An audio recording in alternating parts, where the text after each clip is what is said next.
bavandimwe Kristo Yesu akuzwe, mwese mbifurije Pasika nziza.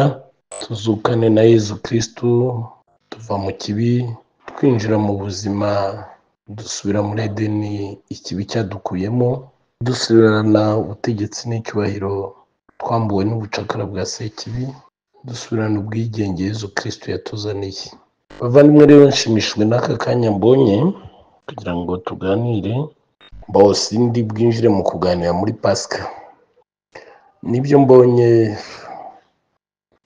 byinshi mbonye ngo bihakana Pasika,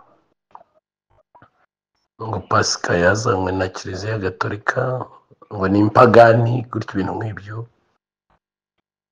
Nagira ngo rero twibukiranye icyo Yesu yadusezeranije cyangwa yatubwiye, kuko uzi Yesu ntabwo ibi byagutungura. Yesu twizihiza ko yazutse ninde? Kuko nabwiye ko Yesu ari izina rusange. Yesu ni izina rusange. Kugira ngo rero umenye Yesu ukuri, bisaba nyine kureba ibyo Yesu ukuri yatubwiye, kugira ngo tumenye abo ba Yesu bandi bava he, bavuga iki. Ko abo ba Yesu bandi nabo Yesu yarabatubwiye, nta gitangaje kirimo, nta n'ikidasanzwe. Wenda ndagira ngo tubanze turebe Yesu icyo yatubwiye ashinga Kiliziya mu Ivanjiri yanditswe na Mutagatifu Matayo, umutwe wa 16. Turebe icyo yatubwiye ashinga Kiliziya, kuko hari ibintu dushobora kwibaza ngo kuki bibaye, ariko Yesu we yarabizi ko bizaba. We yarabizi, natwe ntabwo byagombye kudutungura. Umutwe wa 16, wenda duhereye ku murongo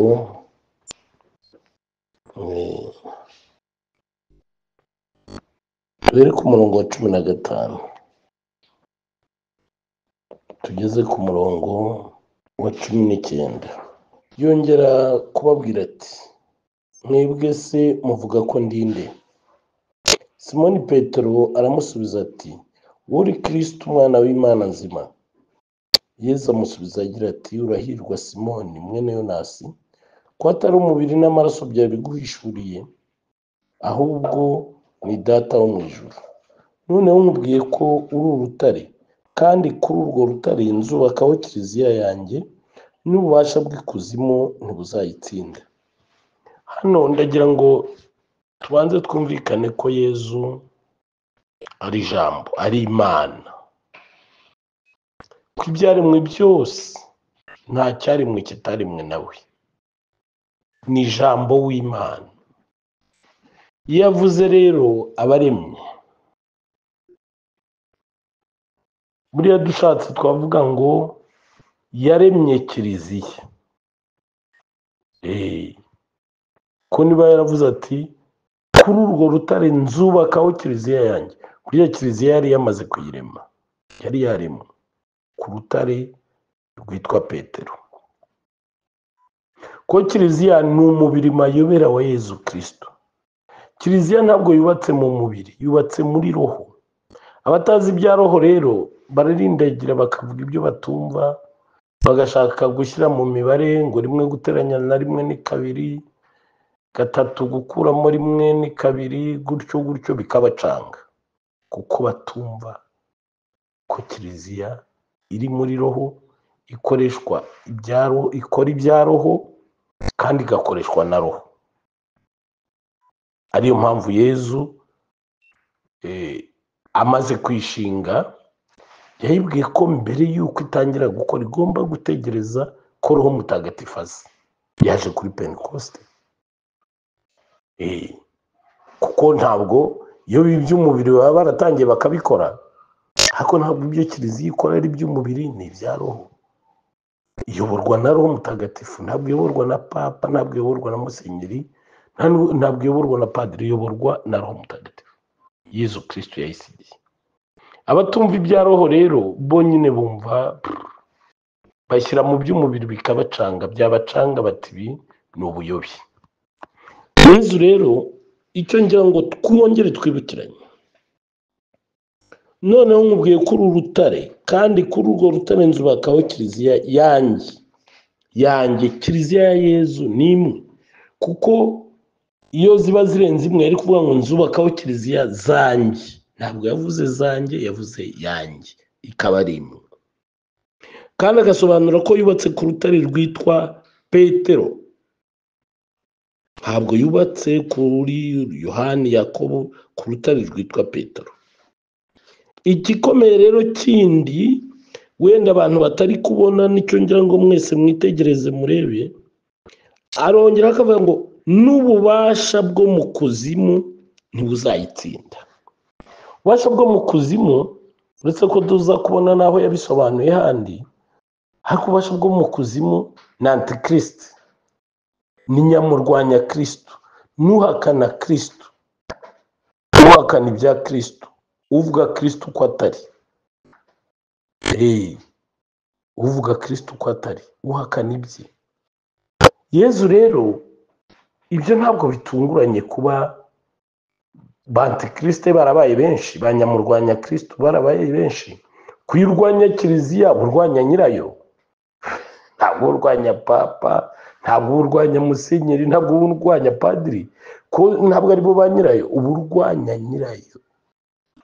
Buri Antikristo burwanya nyiri Kiliziya. Yezu rero yari yarabivuze nyine, urabona yabivuze ayishinga. Nimujye mushaka kumenya ikintu, mujye mureba igihe cyakorewe. Ibi Yezu yabivuze atarapfa ngo azuke. Ibi byose biri muri Bibiliya byose birimo yabivuze atarapfa ngo azuke. Hari ibyo yavuze amaze kuzuka mu mpera, ariko ibi yabivuze atarapfa ngo azuke, ashinga Kiliziya. Ikibabaje rero ni ikihe? Ngira ngo muzambwirire aba bantu baransetsa ariko bakanambabaza. Ugafata ikintu cy'insetsa kikanambabaza, namwe mu gitekerezo. Bibiliya yanditswe na Kiliziya, yanditswe na Kiliziya kuva mu mwaka w'150 kugeza mu mwaka 300, imyaka 150 yose. Kugeza muri iyo myaka nta yindi dini yari bwabeho. Idini ya mbere ya nyuma ya Yezu Kristo yabayeho ni Protestant, ishinzwe na Luteri. Luteri nawe yayishinze afashe Bibiliya yanditswe na Kiliziya, aragenda arayihindagura, akuramo ibyo yabonaga bimushinja cyangwa bimucira urubanza. Amaze kuyihindagura uko ashaka, ashinga Protestant. Protestant bivuga guhakana inyigisho n'ukwemera kwa Kiliziya. Tubishyize mu kuri nuko abantu basigaye batinya hari kuvuga ukuri, sinzi impamvu. Niba uhakanye Kiliziya, uhakanye na nyirayo, wavuga yuko niwe Antikristo wa mbere wabayeho, niwe muhakanyi wa mbere wabayeho, niwe nyamurwanya Kristo wa mbere wabayeho. N'abandi bagenda bakurikiraho. N'uyu munsi ba nyamurwanya Kristo babaye benshi, ariko inkomoko niyo ngiyo. None rero igitangaje nuko bafata iyo Bibiliya yanditswe na Kiliziya bakagenda bahindaguramo utugambo kandi uko baduhindura bakavuga ngo ni kiliziya yayobye. Ari ukoresha originali ari n'ukoresha pirate mwagiye muhindagura, ubwo wayobye ninde mu by'ukuri? Ari uwakoze Bibiliya akayandika akayinoza akayishyiraho, wowe ukajya ugenda uhindagura nk'uko ushaka, umuyobe ninde? Antikriste ninde? Uwasigiwe ubutumwa ninde? We wabuhawe nande? Wabukuye he? Kweza butanga utari uriho ngo uvuge uti nanjye nari mpari. None urahera ku butumwa kiliziya yashyize hanze ukumvisha abantu yuko kiliziya yayobye. Mbifata nk'uburwayi. Niba wenda ushaka abayoboke wagombye kuvuga utumve rwose nanjye mfite inyota yo gusengwa nk'uko Rusiferi yabikoze. Ko nayo yagize inyota yo gusengwa nyine isebya Imana.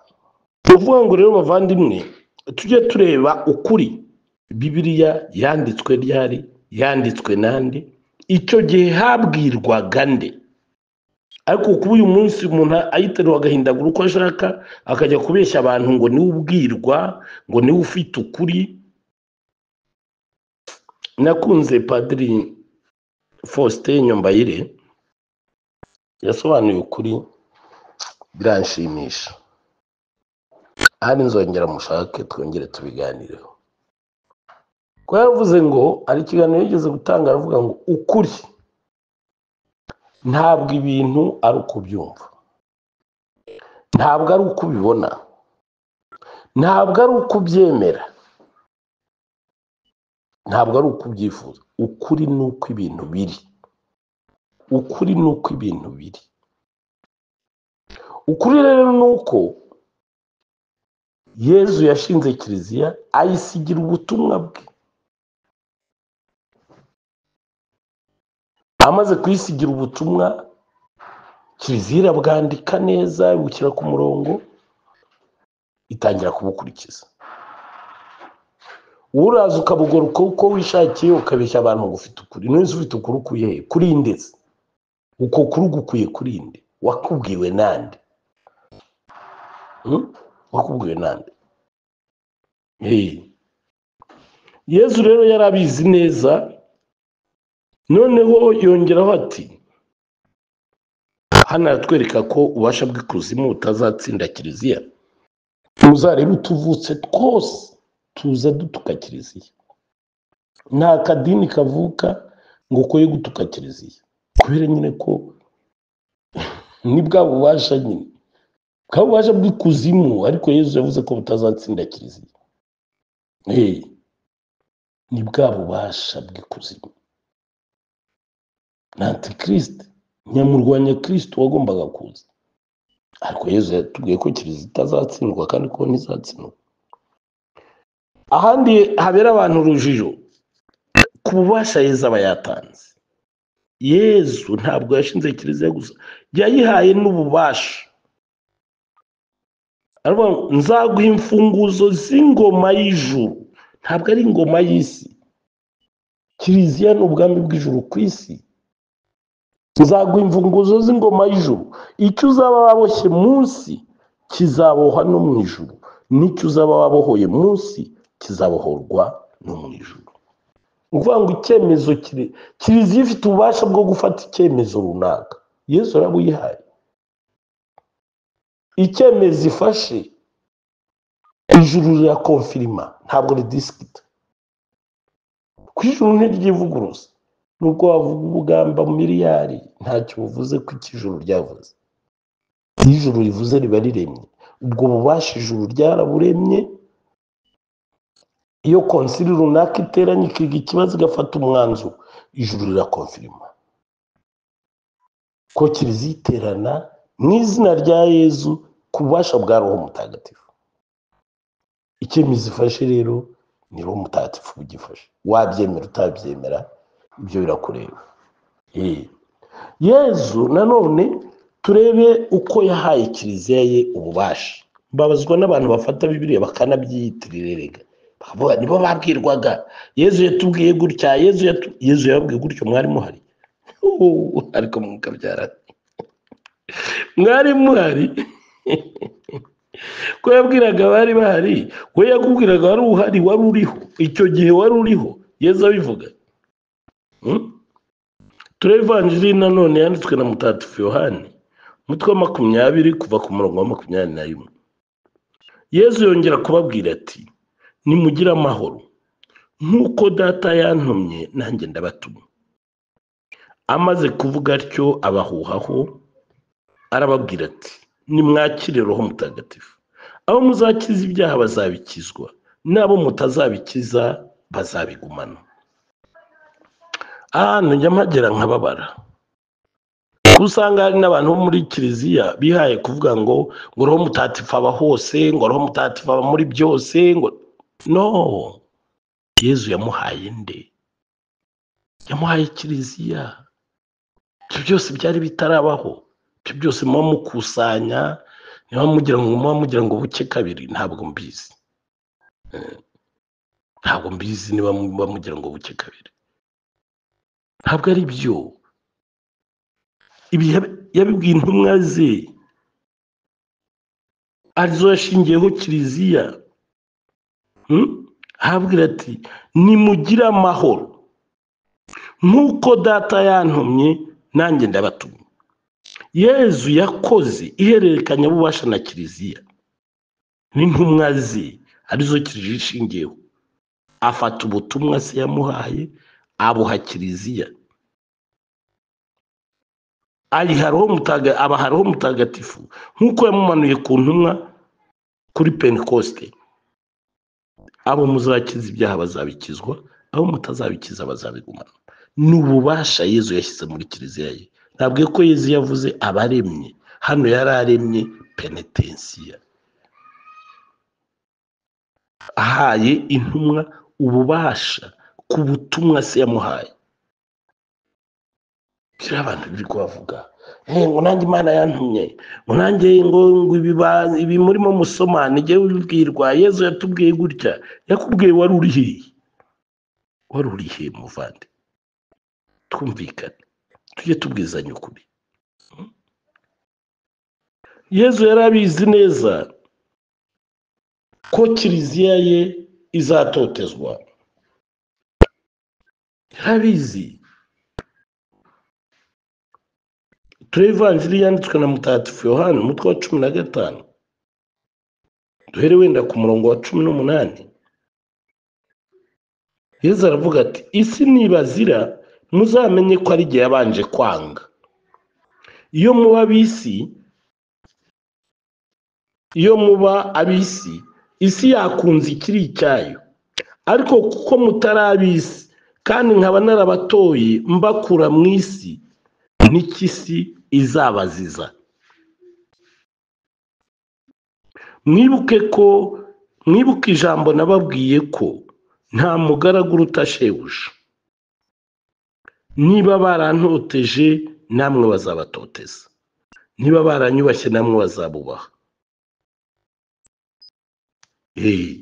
Nta mugaragu uruta shebuja.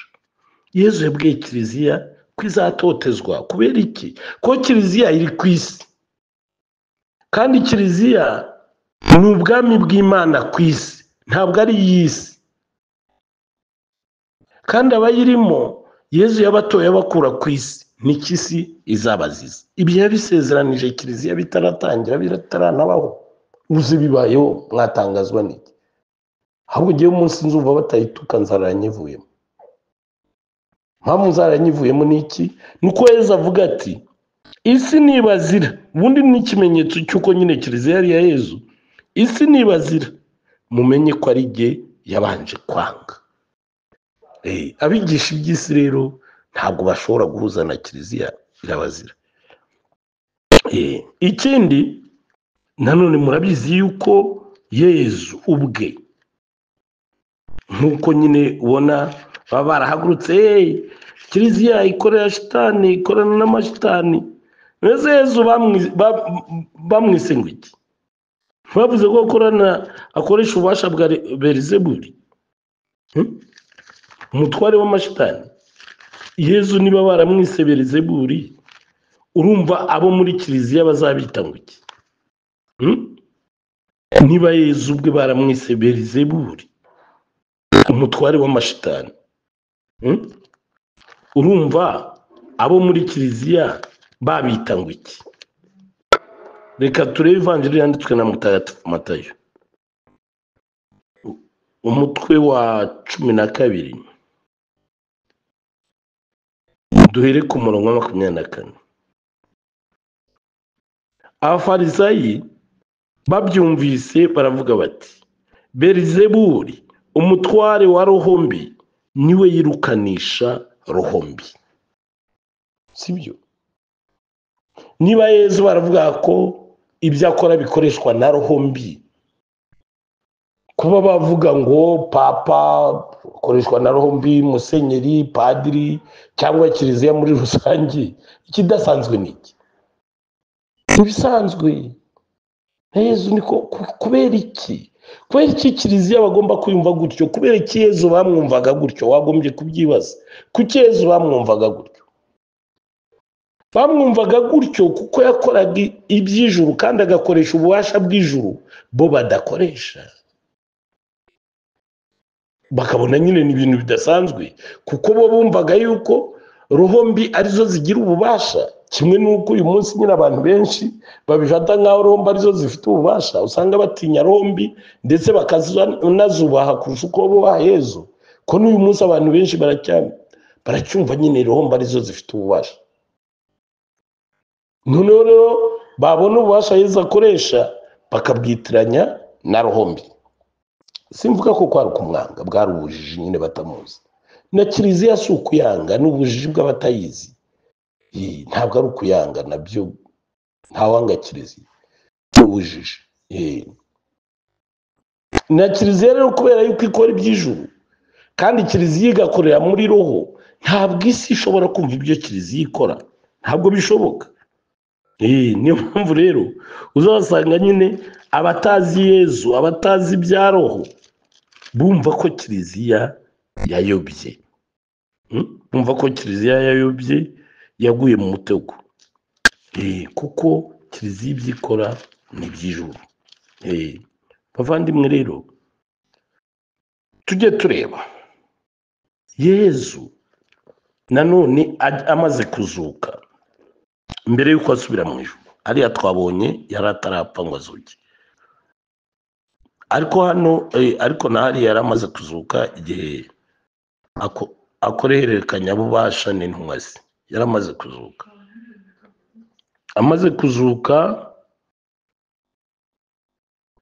Amaze kuzuka nanone hano arabohereza, arabatuma. Hariya bakoze ihererekanyabubasha, ariko hano arabatuma. Mu ivanjiri yanditswe na Mutagatifu Matayo, umutwe 28, kuva ku murongo wa 16 kugeza 20. Nuko abigishwa 11 bajya mu Galileya ku musozi Yezu yari yarabarangiye. Bamubonye barapfukama, bamwe ariko bashidikanya. Yezu arabegera arababwira ati, nta bubasha bwose mu ijuru no ku isi. Nuko rero nimugende mwigisha amahanga yose, mubabatize ku izina ry'Imana Data na Mwana na Roho Mutagatifu. Mubatoze gukurikiza ibyo nabategetse byose. Dore kandi ndi kumwe namwe iminsi yose kugeza igihe isi izashirira. Yezu yahaye kiliziya ubutumwa ku isi, kandi kiliziya ntibukora yonyine, ibukorana nawe, kuko nabwiye ko kiliziya ni umubiri mayobera wa Yezu Kristo. Dore ndi kumwe namwe iminsi yose kugeza igihe isi izashirira. Yezu ari muri kiliziya ye kugeza igihe isi izashirira.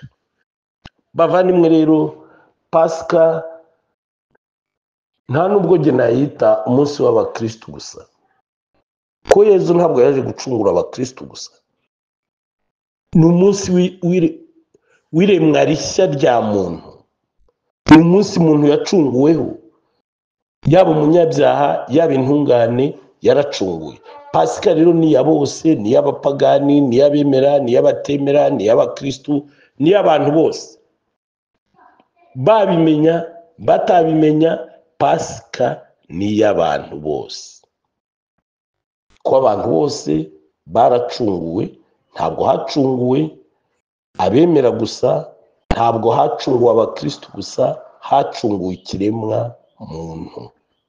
Pasika ni iy'abantu bose. Murakoze rero, mugire Pasika nziza, kandi mukomeze kubana na Yezu na Bikira Mariya na Yosefu batagatifu. Murakoze.